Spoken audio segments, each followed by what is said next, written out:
আজকের ক্লাসে আমরা কি শিখব? আজকের ক্লাসে আমরা অভিকেন্দ্র বল যেটা শিখেছি তার অ্যাপ্লিকেশন করব। অ্যাপ্লাই মানে কি, আমরা সমবৃত্তীয় গতি শেখার পর আমি দেখলাম যে সমবৃত্তীয় গতিতে যখন কোনো বস্তু কণা ঘোরে তখন তার কেন্দ্র বরাবর একটি অভিকেন্দ্র বল কাজ করে, যে বলটা সবসময় কাজ করবেই। মানে এক কথায় বলতে গেলে কোনো বস্তু ঘুরছে মানেই তার কেন্দ্রে অভিকেন্দ্র বল রয়েছে, বা ঘুরিয়ে কথাটা বলতে গেলে কোনো বস্তুর কোনো বিন্দুকে কেন্দ্র করে ঘোরার কারণই হলো অভিকেন্দ্র বল। অভিকেন্দ্র বল ছাড়া কোনো বস্তু ঘুরতে পারে না। এবার অভিকেন্দ্র বল যেহেতু রয়েছে অর্থাৎ তার একটি প্রতিক্রিয়া বল রয়েছে, সেটা হলো অপকেন্দ্র প্রতিক্রিয়া বল। এই অপকেন্দ্র প্রতিক্রিয়া বলটা খুব ইম্পর্টেন্ট একটা বল। বইয়ে জানি না কেন দেওয়া নেই, আগে আমরা যখন পড়তাম তখন ছিল, এখন বর্তমান বইয়ে দেখতে পেলাম না। যাই হোক, এই অপকেন্দ্র প্রতিক্রিয়া বলটা কিন্তু খুব ইম্পর্টেন্ট, কারণ আমরা অ্যাপ্লিকেশন করার সময় মানে অভিকেন্দ্র বলটা কিন্তু নিই না, আমরা কিন্তু অপকেন্দ্র প্রতিক্রিয়া বলটা ধরেই ক্যালকুলেশনটা করি। একটু ভালো মতো শুনবে, জিনিসগুলো দেখবে, দেখে একটু বই পড়ার সময় একটু আমারটাও আমি যেভাবে পড়াচ্ছি সেটাও লিখে নেবে, লিখে নিয়ে একটু দেখবে, কোনো যদি গুলিয়ে যায় তাহলে আমি জানিও। যাই হোক, তো সেই অপকেন্দ্র প্রতিক্রিয়া বল যখনই অভিকেন্দ্র বল কাজ করে তখনই সাথে সাথে কিন্তু অপকেন্দ্র প্রতিক্রিয়া বলটাও কাজ করবেই।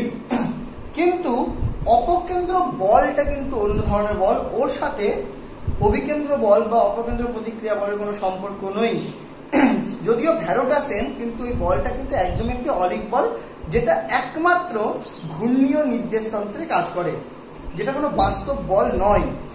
যাই হোক, ওটার সাথে সেটা গুলাবে না।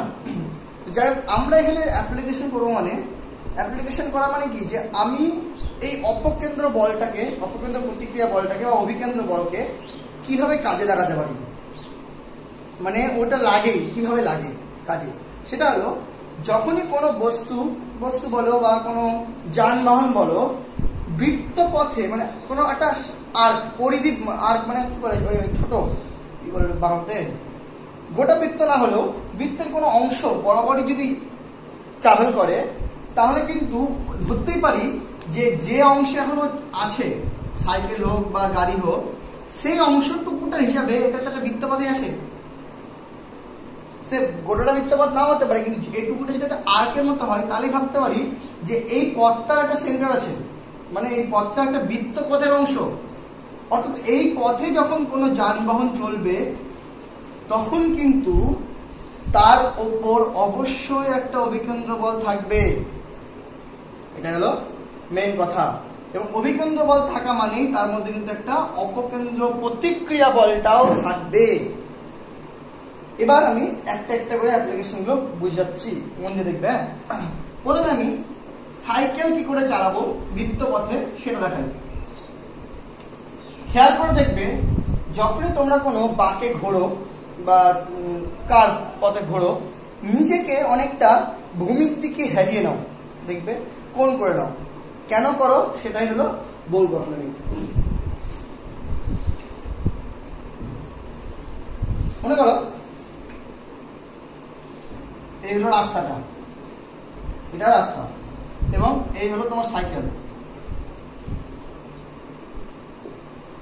হলো, এবার এটা কেন্দ্র দিক, মনে করো এটা তোমার উলম্ব দিক। কিন্তু তুমি কি করো, তোমার সাইকেল যদি রাস্তা নর্মাল সোজা থাকে তাহলে তোমার মাথা একদম সোজাসুজি আসে, কিন্তু যদি তুমি এরকম বাঁকে ঘোরো তো দেখবে তুমি মাথাটাকে একটু হিলিয়ে নাও, সাইকেল সহ, যেভাবে না থাকা অত সম্ভব না, মানে এরকম করে হিলিয়ে নাও, হিলিয়ে নিজেকে একটু বাঁকিয়ে নাও, দিয়ে সাইকেলটা চালাও। লক্ষ্য করে দেখবে দেখবেন কেন বাঁকাও, তুমি কি করলে তাহলে উলম্বের সাথে নিজেকে একটু বাঁকিয়ে নিবে, ঠিক আছে। এবার তোমার মুন্ডু যেদিকে গেল সেদিকে কি কাজ করবে, এর এনটা অবশ্যই, আর এমনি সব নর্মালি ওয়েট তো সবসময় নিচের দিকে কাজ করে, এমজি, এর জন্যই পেয়ে গেলাম এখানে এন কাজ করছে, এটা উলম্ব বরাবর, এর সাথে এনটা একটা পয়েন্ট করে ফেলবে, ঠিক আছে। এবার কেন, বিকজ যখন তুমি এই বৃত্তপথে ঘুরবে খেয়াল করে দেখো, বৃত্তপথে ঘোরা মানে তোমার মধ্যে কিন্তু একটা অভিকেন্দ্র বল কাজ করছে। দুভাবে ভাবতে পারো, অভিকেন্দ্র বল কাজ করছে মানে তোমার উপর একটা অপকেন্দ্র প্রতিক্রিয়া বল কাজ করছে। যে অপকেন্দ্র প্রতিক্রিয়া বলটা তোমার সাইকেলকে এই বরাবর ছিটকে দেবে, এটা ফিল হবে যে উল্টো দিকে আমাকে ছিটকে দেবে। কিন্তু তোমাকে এই এই অপকেন্দ্র বলটা যে ছিটকাচ্ছে তারকে আটকানোর জন্য আর একটা বল দরকার। এরকম ভাবতে পারো, যে বলটা যদি তুমি এইভাবে চলো মানে সোজাসুজি আসো, তাহলে কিন্তু কোনো এক্সট্রা বল নেই যে এই অপকেন্দ্র প্রতিক্রিয়া বলটাকে আটকাতে পারবে তখন।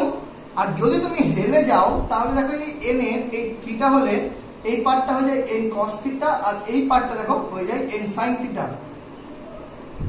তাহলে তুমি হেলে গেলে তোমার ওয়েটের যে লম্ব উপাংশ, সেই উপাংশটার মানে লম্ব প্রতিক্রিয়া, সেই লম্ব প্রতিক্রিয়ার একটা উপাংশ পার্ট তোমার এই যে মানে অভিকেন্দ্র প্রতিক্রিয়া বল এটাকে সামলে নিতে পারবে, ফলে তুমি কিন্তু ছিটকাবে না। 1 নম্বর এভাবে ভাবতে পারো। 2 নম্বর ভাবতে পারো যে তুমি যেহেতু এই পথে ঘুরছো, ঘোরার জন্য তোমার প্রয়োজন কি? অভিকেন্দ্র বল। এবার অভিকেন্দ্র বল কোথা থেকে লাগবে? কাউকে তো যোগান দিতে হবে। এখানে একটা ওজন mg আছে, আর আছে তোমার লম্ব প্রতিক্রিয়া বল m।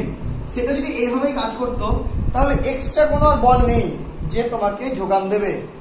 কিন্তু যদি তুমি এই যে লম্ব যে প্রতিক্রিয়া বলটা, সেই লম্ব প্রতিক্রিয়া বলটাকে যদি হেলে করো একটু, তাহলে এই এন সাইন থিটা এই কম্পোনেন্টটাই কিন্তু তোমাকে অভিকেন্দ্র বলটা যোগান দিয়ে দেবে। 2 নম্বর এইভাবে ভাবতে পারো, মানে অভিকেন্দ্র বল কেন্দ্র বরাবর কাজ করে, সেই বলটা যোগানদার লাগে, সেই যোগানদারটা এই এনটা যদি থিটা কোণ করে তাহলে এন সাইন থিটা হিসাবে কাজ করে। এটা 1 নম্বর ভাবনা। আমি একটু অন্যভাবে ভাবি, আমি ভাবি এইভাবে যে অভিকেন্দ্র বল আছে মানে অপকেন্দ্র প্রতিক্রিয়া বলটা আছে। অপকেন্দ্র প্রতিক্রিয়া বলটা আমাকে ছিটকানোর চেষ্টা করছে উল্টো দিকে, যেটাকে ওভারকাম করবে এই এন সাইন থিটা। অবশ্যই আরেকটা ব্যাপার আছে, যদি আমি এদিকে ছিটকানোর চেষ্টা করি তাহলে কিন্তু এদিকে আরেকটা বল কাজ করে, সেটা হলো ঘর্ষণ বল এফ। এবার প্রশ্ন হলো, যদি এন সাইন থিটা এন যদি সোজা থাকে তাহলে কি আমি ছিটকে যাব? উত্তর হবে হ্যাঁ বা না। মানে অ্যাকচুয়ালি ছিটকাতেও পারি, নাও ছিটকাতে পারি। ছিটকাতে পারি কখন? যদি আমার এই ঘর্ষণ বলটা এনাফ হয় এই মানে অপকেন্দ্র প্রতিক্রিয়া বলের সাপেক্ষে, তাহলে কিন্তু ছিটকাবো না। কিন্তু কখনোই এই ঘর্ষণ বলটা এনাফ হয় না আমাদের, তাই জন্য ছিটকে যাওয়ার সম্ভাবনা বেশি হয়। সেই জন্য এন সাইন থিটা কিন্তু আমাদের দরকার, যেটা আমাকে মানে অভিকেন্দ্র প্রতিক্রিয়া বলটা অপকেন্দ্র প্রতিক্রিয়া বলটা যোগান দেবে বা অপকেন্দ্র প্রতিক্রিয়া বলটাকে আটকাবে। তার ফলে আমাদের সাইকেল চালাতে গেলে একটা থিটা কোণ করে মানে উলম্বের সাথে একটা থিটা কোণ করে কিন্তু সবসময় চালাতে হয়। তার ফলে কি হয় দেখা যাক। তার ফলে আমি দেখি যে এই এন সাইন থিটা পার্টটা আমাকে অপকেন্দ্র প্রতিক্রিয়া বলটা যোগান মানে অপকেন্দ্র প্রতিক্রিয়া বলটাকে ট্যাকেল করে অথবা অভিকেন্দ্র বলটা যোগান দেয়, এইভাবে ভাবতে পারো। মানে এই দুটোকে সমান করবো, তাই তো? এই দুটো সমান তো। আমি যদি বলি এদিকে এন সাইন থিটা কাজ করছে, আবার অভিকেন্দ্র বল এদিকেই কাজ করে, তাহলে এই দুটোকে সমান মানতে কেমন একটা অসুবিধা হয়। সেক্ষেত্রে তোমাকে ভাবতে হবে এইভাবে যে এন সাইন থিটাটা এই অভিকেন্দ্র বলটা যোগান দিল। আর আমি একটু অন্যভাবে ভাবি যে যেহেতু এন মানে অভিকেন্দ্র বল রয়েছে অর্থাৎ অপকেন্দ্র প্রতিক্রিয়া বলটা রয়েছে, তাহলে এই অপকেন্দ্র প্রতিক্রিয়া বলের জন্য সাইকেলটা ছিটকে যাবে, তাকে ট্যাকেল করছে মানে আটকাচ্ছে কে? N sine theta. এবং যেহেতু সাইকেলটা ছিটকে যায়নি, ওখানে রয়েছে, অর্থাৎ এই দুটো সমান হলো। আরেকটা কি? অবভিয়াসলি এন কস থিটাটা তোমার এম জির সাথে সমান। এখান থেকে যদি আমি এই দুটোকে ডিভাইড করে দিই তাহলে দেখবো এন এন কেটে যাবে, বাঁচবে sine theta by cos theta. আর এদিকে হবে m V square by r into 1 by m জি।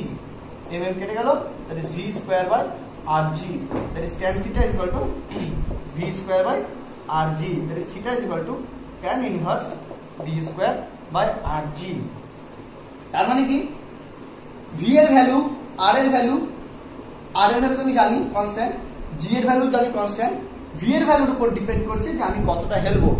যদি আমি বেশি জোরে যেতে চাই তাহলে বেশি হেলবো, যদি কম জোরে যেতে চাই তাহলে কম হেলবো। এবার প্রশ্ন হলো যে আমি ম্যাক্সিমাম যদি স্পিডে যেতে চাই, সেক্ষেত্রে কিন্তু আমি ম্যাক্সিমাম তত স্পিডে যেতে পারবো যেটা ঘর্ষণ আমাকে ম্যানেজ দিতে পারবে। কথাটা বোঝো, যে আমি জানি যে আমি থিটা কোণ করলে এন সাইন থিটা আমাকে M V square by R কে ম্যানেজ দিয়ে দিচ্ছে, কোনো সমস্যা নেই, কিন্তু ঘর্ষণ বল তখনও রয়েছে।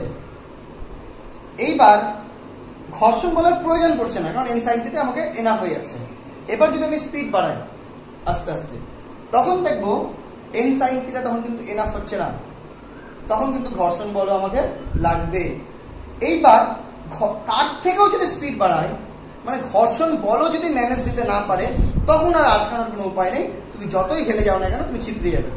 কারণ তুমি ঘর্ষণটাকে মানে ঘর্ষণ আছে, ঘর্ষণ তোমাকে বাঁচাচ্ছে, কারণ ঘর্ষণটা যদি কাজ করবে লম্বগতিক বল তোমাকে ছিটকাতে চাইছে, তো ঘর্ষণ যদি কাজ করবে, ঘর্ষণ তোমাকে বাঁচাতে চাইছে, পারছে না, তারপরে তুমি হেললা, ফলে সাইন থিটা তোমাকে ম্যানেজ দিল। তাও তুমি যদি স্পিড বাড়াতে চাও তবে ততটাই বাড়াতে পারবে যতটা ওই ঘর্ষণ পর্যন্ত হয়। ঘর্ষণের বেশি মানে সীমাস্ত ঘর্ষণ যেটাকে বলে, ঘর্ষণ কি ইঞ্জিকা আস্তে আস্তে বাড়ায় কিনা, তো সীমাস্ত ঘর্ষণ যদি পার করে যায় যে আমি আর ঘর্ষণ দিতে পারবো না, তাহলে তুমি ছিটকে যাবে। এবার সীমাস্ত ঘর্ষণের ভ্যালু কত হয়, মিউ এম জি, তাই তো মিউ এন হয়, that is equal to mu N, that is equal to mu M G. দেখো এটা হলো তোমার এটা হলো ঘর্ষণ, এই ঘর্ষণ বলটা তোমাকে ম্যাক্সিমাম হবে। এবার তুমি যদি ম্যাক্সিমাম স্পিড যেতে চাও ভিএম, তাহলে সেক্ষেত্রে ম্যাক্সিমাম স্পিড মানে তোমাকে এই স্পিডের যে অভিকেন্দ্র অপকেন্দ্র প্রতিক্রিয়া বল এম ভিএম স্কোয়ার বাই আর, এই অপকেন্দ্র প্রতিক্রিয়া বলটাকে ম্যানেজ দেওয়ার ক্ষমতা একমাত্র আছে ম্যাক্সিমাম ঘর্ষণে। খেয়াল রাখো, normally M V square by R কে always N sine theta manage দিয়ে দেয়, কিন্তু স্পিড বাড়াতে বাড়াতে তুমি যদি ম্যাক্সিমাম স্পিডে যেতে চাও, তাহলে কিন্তু এই ম্যাক্সিমাম স্পিড वाला তোমার কি বলে এটাকে অভিকেন্দ্র বল বা অপকেন্দ্র প্রতিক্রিয়া বল যেটাই বলো, অপকেন্দ্র প্রতিক্রিয়া বলকে ট্যাকেল বা এই ম্যাক্সিমাম স্পিড वाला অভিকেন্দ্র বলকে যোগান দেওয়ার ক্ষমতা থাকে একমাত্র এফ এর, মানে ঘর্ষণের। দ্যাটস মিন এখান থেকে বলতে পারি এফ বরাবর কি mu M G, that's mean M M কেটে গেল, that's mean V M square equal to Vm square equal to mu r g, that is Vm is equal to root over mu r g. That's mean তুমি কোন রাস্তার ঘর্ষণ গুণাঙ্ক জেনে গেলে আর আর জি তো কনস্ট্যান্ট, তাহলে সেখান থেকে তুমি ম্যাক্সিমাম কত স্পিডে সাইকেলটা চালাতে পারবে সেটা জানতে পারবে। এইবার প্রশ্ন হলো ম্যাক্সিমাম স্পিডে তুমি সাইকেল চালাচ্ছ, ঠিক আছে, কিন্তু ম্যাক্সিমাম স্পিডে চালাতে গেলে তবুও তো তোমাকে একটা হেলে চালাতে হবে। সেই হেলতে গেলে তখন তুমি কতটা কোণ করতে হবে সেটাকে বলবো আমি থিটা এম বা ম্যাক্সিমাম কোণ, সেটা ইকুয়াল টু হবে, আমি ফর্মুলা অলরেডি জানি, tan theta equal to V square by R G. So tan theta M is equal to Vm square by Rg, that is theta m is equal to tan inverse Vm square by Rg। আশা করি দেখা গেল, বুঝা গেল। তাহলে আমি দেখলাম যে cycle চালাতে গেলে নরমালি যদি ভি স্পিডে সাইকেল চালাই আর থিটা কোণ করে থাকি, তাহলে থিটা ইকুয়াল টু হয় tan inverse V square by Rg। এবং তারপরেও যদি দেখি যে আমি আরো স্পিড বাড়াতে চাই, তাহলে যদি ম্যাক্সিমাম স্পিডে আমি সাইকেল চালাতে চাই, সেই সময় কিন্তু আমার ভিএমটা হয় ম্যাক্সিমাম, সেটা হয় রুট ওভার মিউ আর জি। এবং সেই সময় যে আমাকে যে কোণটা করতে হয় উলম্বের সাথে, সেটা থিটা এম হলে সেই থিটা ইকুয়াল টু হয় tan inverse v m square by R g. দেখো বোঝা গেল কিনা? এইভাবে আমরা সাইকেল চালানো শিখলাম। কোথায়? বাকে। একটু আস্তে আস্তে দেখবে, লিখে লিখে করবে, বই পড়বে, বুঝতে না পারলে বলবে, আমি আবার বুঝিয়ে দেবো, কোনো সমস্যা নেই। হয়ে গেল সাইকেল চালানো। সাইকেল যেই চালানো আমাদের হয়ে গেল, সাথে সাথে আমরা হয়ে গেলাম বড়লোক। এবার আমরা কিনবো গাড়ি, চার চাকা চালাবো। চার চাকা চালানোর পর আমরা ডাইরেক্ট নিয়ে ফেলবো ট্রেন, তারপর আমরা ট্রেন চালাবো। যাই হোক, ট্রেন চালানো আর 4 চাকা চালানো ব্যাপারটা আলাদা, মানে মেকানিজম আলাদা, কিন্তু বাঁকে দুটো কিভাবে চলে সেই কনসেপ্টটা একই। কারণ আমি 4 চাকা চালাচ্ছি, তুমি ট্রেন চালাবে, কোনো সমস্যা নেই। দেখো 4 চাকা চালাবো কি করে, 4 চাকা আঁকতে হবে তো, খুব সমস্যা।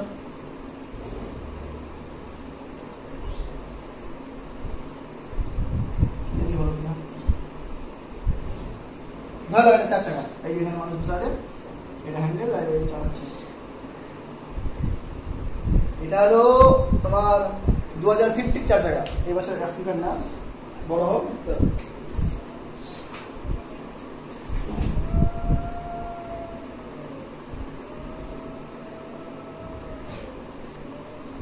এবার দেখো 4 চাকাকে তুমি আর হেলাতে পারবে না, তাই না? 4 চাকাকে হেলানো তো সম্ভব না, কি করে হেলাবে? তার মানে এখানে কোনো মানে সাইন থিটা কম্পোনেন্ট আসা ইম্পসিবল। তাহলে 4 চাকা যখন হেলাতে পারবে না, তখন নর্মালি 4 চাকার নিচের দিকে কাজ করছে mg, উপর দিকে কাজ করছে n, এদিকে লম্ব মানে কি বলে এটাকে, অপকেন্দ্র প্রতিক্রিয়া বল, যেটার প্রয়োজন। বাঁচাবে কে? কেউ নেই, শুধু ঘর্ষণ। কে বাঁচাবে? শুধুমাত্র ঘর্ষণ। ঘর্ষণ ছাড়া এক্ষেত্রে আর কেউ নেই। কারণ আমি গাড়িকে তো আর সাইকেলের মধ্যে হেলাতে পারবো না, সম্ভব? যদি তুমি পারো তোমার ব্যাপার, কিন্তু সাধারণত আমি পারবো না, ফলে কোনো কিছু করার নেই। বা ট্রেনকে একটা চাকা আমি উঠিয়ে দিতে পারবো না, ফলে এক্ষেত্রে কোনো এনকে আমি টেরা করতে পারবো না, এর কোনো কম্পোনেন্টও পাবো না। আমাকে অভিকেন্দ্র বলের যোগানদার একমাত্র ঘর্ষণ, অথবা অপকেন্দ্র প্রতিক্রিয়া বলের ট্যাকেলকার একমাত্র ঘর্ষণ। তো সেক্ষেত্রে আমাকে জানি লিখতে হবে n = mg আর f = mv²/r। f মানে আবার mu mg লিখতে পারি, mu mg = mv²/r। এর mm কেটে গেল, that is some mu rg = v², that is v = √mu rg। এটা কিন্তু নরমাল স্পিড। তার মানে এই স্পিডে আমি চালাতে পারবো। এটাকে আবার ম্যাক্সিমাম স্পিডও বলতে পারো, কারণ ঘর্ষণ বল একাই তো রয়েছে একে আটকানোর জন্য, তাই নয়? তা শুধু ঘর্ষণ বল দিয়ে আমি ভি এর এক্সপ্রেশন এরকম পেলাম। অর্থাৎ এর থেকে বেশি বল দিলে তো ঘর্ষণ বল আটকাতে পারবে না। ইকুয়াল আর কার সাথে ইকুয়াল করবো? এক্সট্রা বল কে দেবে? এন কে তো আমি ঘোরাতে পারছি না, বলে এটাই আমার ম্যাক্সিমাম স্পিড। মানে আমি যদি বাঁকে মানে কি বলে এটাকে 4 চাকা নিয়ে যেতে চাই, তবে এদিকে দেখবো একটা ফোর্স ফিল হবে, যেটা মানে এটাই দেখবে অরিজিনাল ফিলিং এ কিন্তু এটাই আছে। তুমি একটা ফিল করে দেখো, বা কোনো কার্ডেজ দেখবে যখনই বাঁকে যায় এই সাইডটাই কিন্তু সাই সাই করে একটু চেপে যায়, আবার ওকে একটু ট্যাকেল করে এদিকে আসতে হয়। মানে কার্ডেজ বা বাইক রেস গুলো দেখবে ও সবসময় এই ধার বেয়ে যেতে চেষ্টা করে, কারণ অনেকটা এদিকে চেপে যাবে। তাই মোটোজি খেলে দেখবে, যদি কোনোদিন খেলে থাকো, যে আমাকে যখনই বাঁকে যাই বাঁকের এই ধার বেয়ে আসতে হয়, কারণ আমাকে গাড়ি অটোমেটিক এদিক টানে। কে টানে? অভিকেন্দ্র বলের প্রতিক্রিয়া বলটা। মনে রাখবেন, ট্যাকেল করাইকে ঘর্ষণ। যদি আমি ঘর্ষণ বলটা ম্যানেজ করে দিতে পারে, তাহলে গাড়ি থাকবে ট্র্যাকের মধ্যে, নইলে এখান থেকে ভেঙে বেরিয়ে যাবে। তো এইভাবে গাড়ি চালাতে হয়। কিন্তু কথা হলো যে আমি যদি এইভাবেই গাড়ি চালাই, এর থেকে স্পিডে যদি না চালাতে পারি, সাইকেলই চালাবো।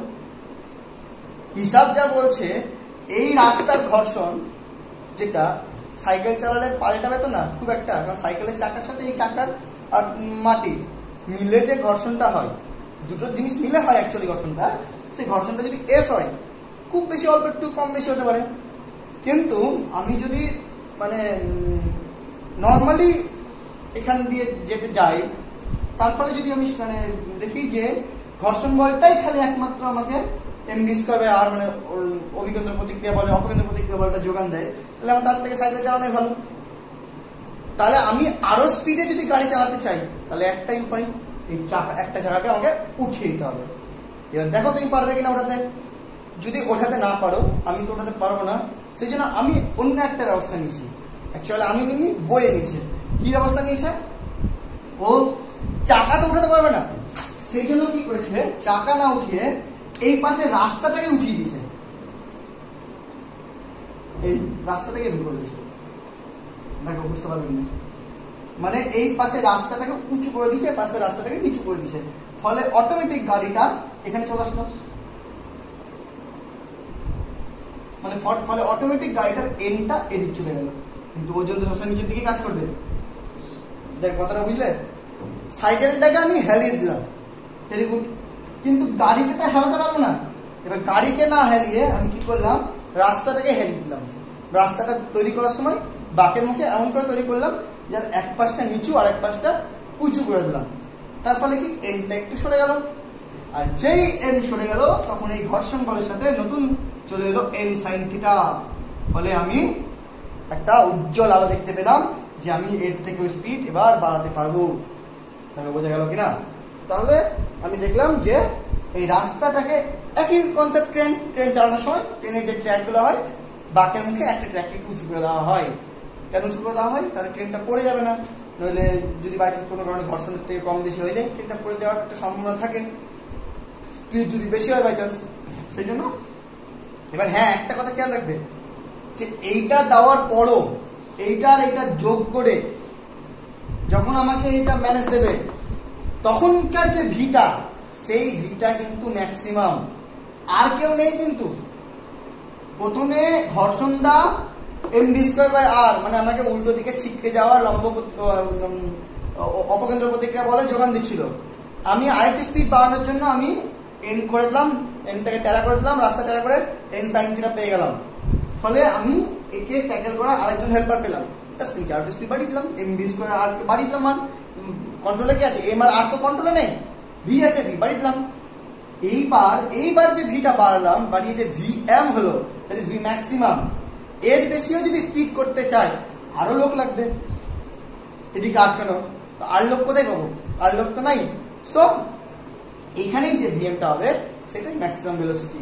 এবং এটা যদি পিছলে না পড়তে চাই তাহলে একেই এই দুটা মিলেই যোগান দিতে হবে। তো নর্মালি দুটো কেস, কিন্তু একটা নর্মাল একটা ম্যাক্সিমাম।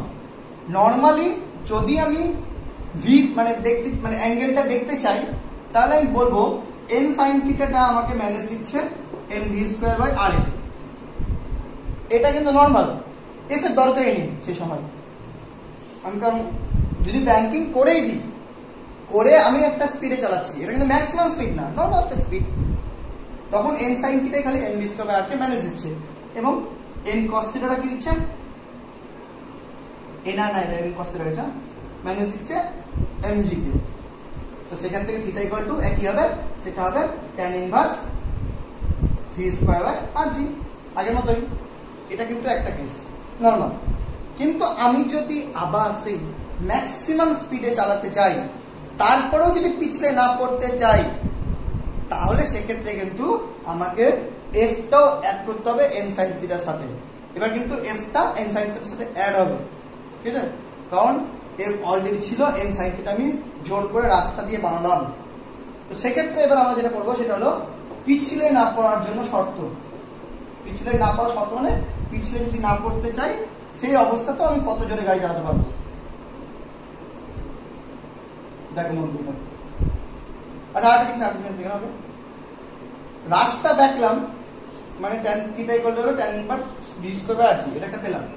আবার যদি রাস্তাটা ব্যাকার জন্য এই হাইটটা যদি h হয় মনে করো, আর এইটা যদি রাস্তাটা চওড়াটা যদি x হয়, তাহলে কিন্তু এটা যদি এটা থিটা হলে দেখা যায় এটাও থিটা। কেন? কারণ এটা যত বেগবো এটা তত সরবে। তাহলে এখান থেকেও কিন্তু আমি বলতে পারি দেখো tan theta equal two h/x। আবার tan থিটা মানে এখান থেকে পেয়েছি আমি v²/rg equal to h/x, that is equal to h equal to v h equal to v²x/rg। আমি ভিটা লিখবো, সরি, তাহলে v equal to v² equal to h/r/g/x, that is v equal to √h/r/g/x। মানে এটা কিন্তু একটা পেলাম যে আমি বৃত্তপথটা কতটা বাঙ্কিং করা আছে, মানে কতটা আচ্ছা একটা কথা, এই যে এক্সট্রা বলটা তৈরি করার জন্য আমি রাস্তাটাকে উঁচু করে দিলাম না, এটাকে বলা হয় বৃত্তপথে ব্যাংকিং করা, ঠিক আছে? তো বৃত্তপথে ব্যাংকিং করার জন্য আমি কতটা হাইট করেছি, কতটা ব্যাংকিং করেছি, তার ফলে তোমার ব্যাসার্ধটা আমি আগে জানতাম এবং কতটা রাস্তা চওড়া সেটা দেখেই কিন্তু আমি ভি এর একটা ভ্যালু পেয়ে যাবো, যেটা √h/g/x। মানে এইটা থেকে আমি কিন্তু ভি এর একটা মোটামুটি নর্মাল ভেলোসিটি দিয়ে আমি কিন্তু একটা বোর্ড বানাতে পারবো, যে বোর্ডটা দেখে লোক মানে চলতে পারবে যে এর বেশি স্পিড এখানে যাওয়া ঠিক হবে না। ঠিক আছে, বোঝা গেল? এটা ম্যাক্সিমাম নয়, তবে এটা একটা মানে সুন্দর, মানে একটা অ্যাপ্রোপ্রিয়েট ভেলোসিটি, যে এই ভেলোসিটিতে এই রাস্তাতে চলা উচিত এই তথ্য অনুযায়ী। হয়ে গেল। এবার আমরা যেটা করবো সেটা পিছনে না পড়া শর্ত, সেটা মনে রাখবো।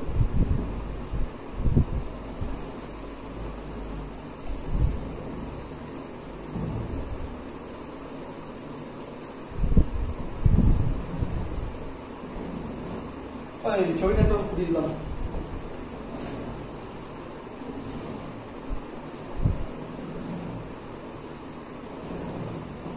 দেখা হচ্ছে না ও পিছনে না পড়া সত্য সময় একটু কয়েকটা জিনিস খেয়াল রাখবে। ওইখানে যে ঘর্ষণ বলটা বলছিলাম না, সেই ঘর্ষণ বলটারও কিন্তু একটা কম্পোনেন্ট হবে। কেন হবে এখন দেখাচ্ছি। এই হলো গাড়িটা, ঠিক আছে, এই হলো ব্যাংকিং করে দিচ্ছি রাস্তা। এবার এদিকে উঁচু করেছি মানে রাস্তাটা এরকম।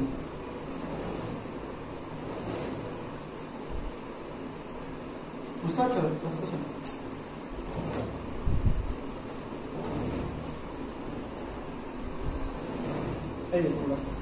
এই রাস্তা দিয়ে আসছে। হ্যালো, তো এইবার দেখো মন দিয়ে, এই রাস্তাটার জন্য এই বরাবর কাজ করছে এমজি, এই বরাবর এন না কাজ করে কাজ করছে এই বরাবর এন। হ্যালো, তাহলে থিটা হলে এটা এন কস থিটা, এটা এন সাইন থিটা। ঠিক আছে, এইবার এদিকে বৃত্তের কেন্দ্র, তাহলে এই বরাবর কাজ করবে এম ডি স্কয়ার বাই আর বা অপকেন্দ্র প্রতিক্রিয়া বল। এবার প্রশ্ন হলো ঘর্ষণ, তাহলে এন সাইন থিটা তো আছে, ঘর্ষণ বলটা কি এই বরাবর কাজ করবে? যদি বলি তাহলে কিন্তু সেটা রং হবে। এই বরাবর কিন্তু ঘর্ষণ বল কাজ করবে না। ঘর্ষণ বল কাজ করে চাকার সাথে এই বরাবর, মানে তোমার একদম মানে রাস্তা বরাবরই কাজ করে। রাস্তা বরাবর যদি এফ কাজ করে তাহলে এটা থিটা হলে এটাও থিটা কিন্তু রাস্তার সাথে, তাহলে এফ এর কিন্তু কম্পোনেন্ট হয়ে যাচ্ছে একটা, এদিকে এফ কস থিটা আর এই বরাবর এমজি বরাবর হয়ে যাচ্ছে কিন্তু এফ সাইন থিটা। দেখো বোঝা গেল কিনা?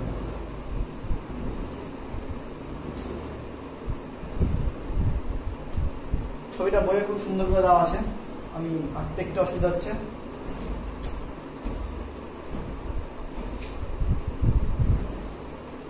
এটা এমবি স্কয়ার বাই আর দিক বোঝা যাচ্ছে। এদিকে এন এর একটা কম্পোনেন্ট এন সাইন থিটা কাজ করছে, কিন্তু ঘর্ষণ বলটা চাকার সাথে তো একদম রাস্তা ঘেঁষে কাজ করছে, সেটাও তো থিটা কোণ করে যাচ্ছে। ফলে এখানে কিন্তু আরেকটা কাজ করছে এফ কস থিটা এফ এর, আর সেই ঘর্ষণের আরেকটা কম্পোনেন্ট কাজ করছে নিচের দিকে, যেটা এফ সাইন থিটা। মানে জিনিসগুলো দেখে নাও। তার মানে এদিকে কি কাজ করছে? কেন্দ্র বরাবর একটা কাজ করছে এফ কস থিটা আর একটা কাজ করছে এন সাইন থিটা। দেখো বোঝা গেল কিনা? এদিকে কি কাজ করছে? এদিকে কাজ করছে equal to m v square by r খালি। এবার যদি ঘর্ষণ বলটা অ্যাড করে নিই তাহলে এই ভিটা কিন্তু ভিএম, মানে এর থেকে বেশি স্পিডে চলা সম্ভব নয়। দেখো বোঝা গেল কিনা? আর ওপর দিকে কাজ করছে কি? খালি এন কস থিটা। নিচে দিকে কাজ করছে যেটা হচ্ছে MG plus F sign theta. দেখো বোঝা গেল কিনা? আমি এটা বলতেছি। এই দুটো আগে ইকুয়েশন বোঝা গেল না? দেখো 1 আর 2, এখান থেকে ভিএমটা বের হবে এই দুটো সলভ করে। হলো, তাহলে f cos theta plus n sin theta equal to mv square by r, ওদিকে n cos theta equal to mg plus f sin theta. আচ্ছা, এটা এখন থাক। এখানে আমি কি করলাম? n cos থিটা রাখলাম মাইনাস f sin থিটা নিচে বসলাম, তাহলে ওদিকে হলো খালি mg। এটাকে 2 নম্বর দিলাম। হলো, এবার 1 আর 2 ভাগ করে দিচ্ছি, তাহলে আমি কি f cos theta plus n sin theta divided by n cos theta minus f sin theta is equal to কেটে কেটে হবে vm square by rg। এটা বোঝা গেল না? এখান থেকে যদি একটু ক্যালকুলেশন করি তাহলে f মানে আবার mu n cos theta plus n sin theta by n cos theta minus mu n sin theta is equal to V square by R g. এবার এন এন কমন নিয়ে কেটে যাবে, এটা কিন্তু কাটলাম মানে কমন নিয়ে কাটলাম, আর ভেবো না যে এরকম করে কাটা যায়, এটুকু আশা করি বুঝতে পারলে, আর লিখলাম না। তাহলে বাঁচলো কি, এবার শুধু ভি স্কয়ার কিন্তু ভিএম ভুলে যাচ্ছে, তাহলে আমি যদি ভি এম স্কয়ার রাখি তাহলে V M square equal to হবে, আচ্ছা উপরে করছি, V M square equal to হবে এদিকে আর জি গুণ হয়ে গেল, থাকলো ব্র্যাকেটের মধ্যে mu cos theta plus only sine theta by only cos theta minus mu sine theta.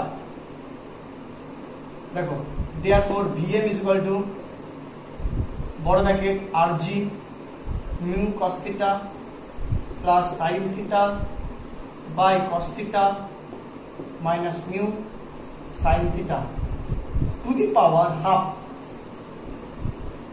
দেখো তার মানে ট্রেন চালাতে গেলে বা কোনো বাস বা গাড়ি তোমার যদি কোনো বাকে চালায়, তাহলে এই যে এক্সপ্রেশনটা যেখানে বাঙ্কিং কোণটাও রয়েছে, ব্যাসার্ধও রয়েছে, জিও রয়েছে, মিউ এবং চাকার মানে রাস্তার ঘর্ষণটাও রয়েছে, সব মিলে এই যে এক্সপ্রেশনটা এর যা ভ্যালু হবে তার থেকে বেশি স্পিডে তুমি কোনো মতেই ট্রেন বা বাস চালাতে পারবে না।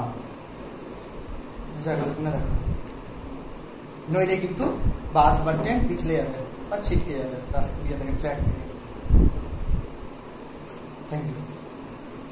আর একটা টপিক বাকি আছে, ক্লাস থেকে বড় হয়ে গেল না, এখানে 31 মিনিট হয়েছে, একটা 10 মিনিটের যদি হয়ে যায় তাহলে কিন্তু 40 মিনিটে ক্লাসটা কমপ্লিট হয়ে যাবে ভাবছি।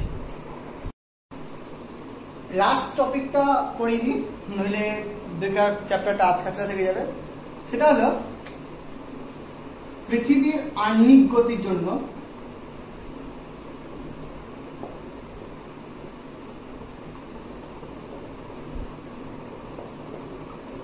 বস্তুর ওজন হ্রাস।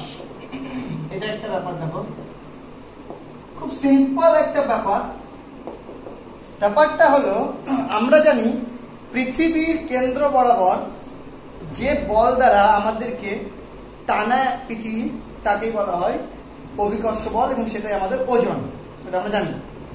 প্রশ্ন হলো যে পৃথিবী তো নিজেও ঘুরছে, এবং যে কেন্দ্র বরাবর আমাদের টানা হয় সেই কেন্দ্রকে কেন্দ্র করে কিন্তু পৃথিবী নিজ অক্ষের চারিদিকেই ঘোরে।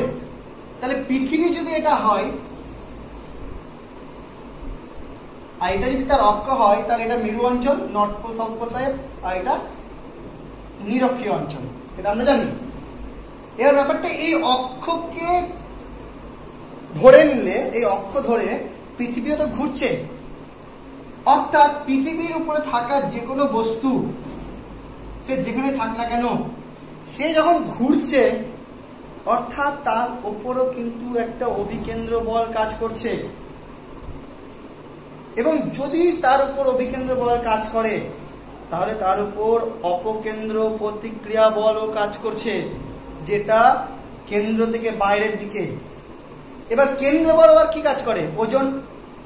তাহলে ওজনের উল্টো দিকেও কিন্তু একটা বল কাজ করছে, যেটা অপকেন্দ্র প্রতিক্রিয়া বল। অর্থাৎ আমাদের যে ওজন, পৃথিবী ঘুরছে বলে আমাদের নিচের দিকে যেমন ওজন কাজ করছে, ওপর দিকে কিন্তু কাজ করছে অপকেন্দ্র প্রতিক্রিয়া বল। ওজনের প্রতিক্রিয়া তো এন, ওটা আলাদা জিনিস, কিন্তু এটা কাজ করছে অটোমেটিক পৃথিবী ঘুরছে বলে একটা লম্ব প্রতিক্রিয়া বল। ফলে নিচে যে আমাদের ওজন কাজ করছে তার ওজনটা কিন্তু কম, মানে অ্যাকচুয়ালি আমরা যে ওজনটা এখন ফিল করছি আমাদের ওজন তার থেকেও বেশি, কারণ আমরা একটা বল মাইনাস করে ওজনটা ফিল করছি, সেটা হলো অপকেন্দ্র প্রতিক্রিয়া বল। এটা মাইনাস করে যে ওজনটা হচ্ছে সেটা কিন্তু আমরা ফিল করছি। পৃথিবী যদি থেমে যায় তখন কিন্তু আমাদের অরিজিনাল ওজন আমরা ফিল করব, যেটা সম্ভব না। যাই হোক, এবার দেখা যাক কতটা কমছে, কিভাবে কমছে। মনে করলাম পৃথিবী ঘুরছে, সাপোজ এই বস্তুটার গতি আমি বিচার করি, মানে ওজন বিচার করি। তাহলে এই বস্তুটার যদি ওজন বিচার করি, পৃথিবীর কেন্দ্র এটা, তাহলে এই বরাবর এর ওজন কাজ করছে, বোঝা গেল? পৃথিবীর কেন্দ্র বরাবর কাজ করে, সে কোনাকুনি হোক বা যেভাবে হোক, এখানে থাকলে এই বরাবর কাজ করতো, এখানে মানে কাজ করছে। এবার এটা যদি পৃথিবীর ব্যাসার্ধ আর হয় তাহলে এটাও আর। মনে করলাম পৃথিবী নিরক্ষরেখার সাথে থিটা কোণ করে রয়েছে, হলো। এইবার এই বস্তুটা পৃথিবীর সাথে মানে পৃথিবী যেভাবে ঘুরছে সেভাবে ঘুরছে। এবার অক্ষের চারিদিকে পৃথিবী কেমন করে ঘোরে? এইভাবে বানমান করে ঘোরে। তাহলে এই বস্তুটার যদি বিচার করি তাহলে দেখবো বস্তুটা এইভাবে ঘুরছে। দেখো বোঝা গেল কিনা? বস্তুটা কিন্তু এই পথে ঘুরছে। এখানকার বস্তু এই পথে ঘুরবে, এখানকার বস্তু এই পথে ঘুরবে, এখানকার বস্তু এই পথে ঘুরবে। পৃথিবী যেমন করে ঘুরছে বস্তুটা এই রাস্তা বরাবর বরাবর ও কিন্তু ঘুরছে। তাহলে শুধু এই বস্তুটার কথা যদি বিচার করি তাহলে এই বস্তুটা কিন্তু এই কেন্দ্র এই অক্ষের এই আর ব্যাসার্ধের, ছোট হাতের আর নিলাম, এই আর ব্যাসার্ধের বৃত্তপথে ঘুরছে পৃথিবীর সাথে। তার মানে এই যদি এই পথে ঘোরে তাহলে এই বস্তুটার উপর এই কেন্দ্র বরাবর কাজ করছে, এর কেন্দ্র কিন্তু এই যে পথটা সেই বৃত্তপথের কেন্দ্র বরাবর কাজ করছে অভিকেন্দ্র বল। অবভিয়াসলি উল্টো দিকে কি কাজ করছে? অভিকেন্দ্র বলের প্রতিক্রিয়া বল, মানে অপকেন্দ্র প্রতিক্রিয়া বল। এবার যদি বস্তুটার ওজন m হয় বা ভর m হয়, ব্যাসার্ধ r, আর আমি যদি পৃথিবীর কৌণিক বেগ ধরে করি ওমেগা, তাহলে এখানে কিন্তু রৈখিক বেগ জানি না, কৌণিক বেগটা জানি। যদি সেটা ওমেগা হয় তাহলে আমরা বলতে পারবো এই অপকেন্দ্র প্রতিক্রিয়া বলের ভ্যালু হবে m ওমেগা স্কয়ার r। কি করে? কারণ আমরা জানি যে মানে অভিকেন্দ্র বলের তিনটা রাশি বলা হয়, একটা mv স্কয়ার বাই r, একটা m ওমেগা স্কয়ার r, আর একটা m কি নাম ছিল, দুটোই ছিল, একটা m ওমেগা স্কয়ার আর একটা mv square by r। V থেকে ওমেগা ট্রান্সফার করে m ওমেগা স্কয়ার r হয়। এখানে কিন্তু আমরা ভি জানি না, ওমেগা জানি, তাই না ওমেগা দিয়ে জিনিসটা করলাম, হলো। তাহলে এই বরাবর কাজ করছে লম্ব অপকেন্দ্র প্রতিক্রিয়া বল, হলো। এবার ওজন কাজ করছে এই বরাবর, অপকেন্দ্র প্রতিক্রিয়া বল কাজ করছে এই বরাবর। তাহলে যদি এটা থিটা হয় তাহলে বলতে পারি এখান থেকে যদি এটা বাড়িয়ে দিই তাহলে এটাও থিটা, অনুরূপ কোণ। তার মানে বলতে পারি এই বলটা এই লাইন বরাবরের সাথে একটা থিটা কোণ করে কাজ করছে। তাহলে এই বলটা যদি এই লাইন বরাবরের সাথে থিটা কোণ করে কাজ করে তাহলে এই বরাবর এই বলটার একটা কম্পোনেন্ট চলে আসে। অবভিয়াসলি এই বরাবর একটা কম্পোনেন্ট আসে লম্ব বরাবর, মানে এই লাইনটা এটা একটা লম্ব, এটা একটা উপাংশ, এটা একটা উপাংশ। তার মধ্যে এই উপাংশটার ভ্যালু হয়ে যায় m omega square r cos theta. দেখো বোঝা গেল কিনা? তার মানে এই m ওমেগা স্কয়ার r এর জন্য এদিকে একটা কিন্তু উপাংশ কাজ করছে m omega square r cos theta. এই উপাংশটা হলো m omega square r sin theta, যার কোনো কাজ নেই। কিন্তু এই যে m omega square r cos theta due to this অপকেন্দ্র প্রতিক্রিয়া বল, এটা কিন্তু এক্স্যাক্টলি ওজনের উল্টো দিকে কাজ করছে। দ্যাটস মিন এই পার্টটা কিন্তু ওজনকে যথেষ্ট কমিয়ে দিচ্ছে। তার মানে W ড্যাশ যদি আমরা আমাদের ওজন ভাবি তাহলে সেটা অ্যাকচুয়ালি W থেকে m omega square r cos theta কম, বা mg is equal to mg dash is equal to mg minus m omega square r cos theta. এবার এখান থেকে স্মল আরটা চেঞ্জ করা যাবে। কিভাবে চেঞ্জ করব? এটা থিটা হলে এটাও থিটা, একান্তর কোণ। এবার এইটা r, এটা যদি r হয় তাহলে এটা হবে, এটা থিটা হলে এটা ভূমি by r equal to cos theta, তাহলে r ইকুয়াল টু ভূমি cos থিটা, মানে r equal to r cos theta. দেখে নিবে বুঝতে পারলে কিনা? বসিয়ে দিলে হবে mg minus m omega square r cos square theta. তাহলে এতটা ওজন কিন্তু আমরা কম ফিল করি। অ্যাকচুয়ালি ওজন আমাদের mg, কিন্তু এই পরিমাণটা কিন্তু আমরা কম ফিল করি। এবার এই বস্তুটা এখানে থাকা অবস্থায়, মানে থিটা কোণ করে থাকা অবস্থায় আমরা দেখলাম এতটা ওজন কমলো। এই বস্তুটা যদি এখানে মাপতাম তাহলে মেরু মানে একদম নিরক্ষীয় অঞ্চলে, তাহলে থিটাটা হয়ে যেত 0। সেক্ষেত্রে mg হতো mg ড্যাশ হতো mg minus m omega square r cos 0। cos 0 কত?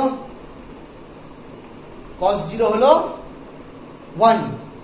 cos 0 কত? 1। তাহলে 1 that's equal to mg minus m omega square r। তাহলে নিরক্ষীয় অঞ্চলে সবথেকে বেশি ওজন কমে যায়। যারা আমরা নিরক্ষীয় অঞ্চলে থাকি তারা আমরা নিজেদের ওজন সবথেকে বেশি কম ফিল করি। যদি আমি কোনো কারণে মেরু অঞ্চলে গিয়ে আমার ওজন মাপি, তাহলে দেখবো m omega square r cos 90 মানে 0, that is into 0, that is mg। তাহলে আমরা অ্যাকচুয়াল নিজের ওজন যেটা সেটা যদি জানতে চাই, তাহলে আমাদের যেতে হবে মেরু অঞ্চলে, কারণ মেরু অঞ্চলে কোনো রকম অপকেন্দ্র প্রতিক্রিয়া বলের কম্পোনেন্ট থাকে না, ফলে ওখানে আমরা যে ওজনটা ফিল করবো সেটাই আমাদের অরিজিনাল ওজন। দেখা বোঝা গেল কিনা যে আহ্নিক গতির ফলে, যে নিজের অক্ষের চারিদিকে ঘোরার ফলে কিন্তু আমরা নিজেদের ওজন একটু কম ফিল করি, যেটা আমাদের অ্যাকচুয়াল ওজন নয়, সেটা আমরা জানি। যদি অ্যাকচুয়াল ওজন দেখতে হয় তাহলে এই পরিমাণটা আমাদের অ্যাড করতে হবে, যেটা মেরু অঞ্চলে সম্ভব। তো শেষ হয়ে গেল। আরো কিছু মানে বৃত্তীয় গতির এক্সাম্পল রয়েছে, আমরা অনেকগুলো অ্যাপ্লিকেশন করলাম।